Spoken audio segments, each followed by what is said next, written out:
তোমরা যদি বলো পড়তে পারো তাহলে আমার স্বামীটা ভালো হয়ে ফিরে আসবে। আর সে লিভারে একটু দোষ ধরা পড়ছে। লিভারের সমস্যা? হ্যাঁ, লিভারের সমস্যা আছে। আচ্ছা, তো এটা তো বাইরে নিয়ে গেলে ট্রিটমেন্ট হবে, কিন্তু অনেকটাই টাকা পয়সার ব্যাপার আছে।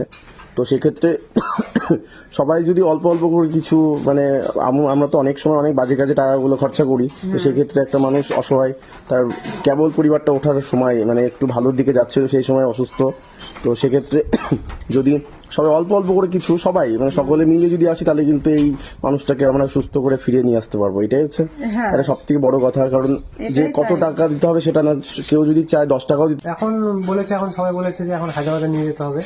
আর আমার মনে হয় যে এখানে আর দেখানোর থেকে এখন হায়দ্রাবাদে নিয়ে যাওয়াই ভালো।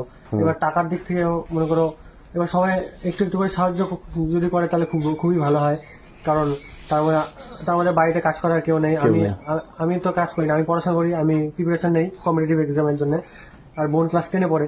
এবার সবাই যদি একটু সাহায্য করে তাহলে হয়তো আমি বাবাকে হায়দ্রাবাদে নিয়ে গিয়ে ভালো সুস্থ করে করে নিয়ে আসতে পারবো। একদম।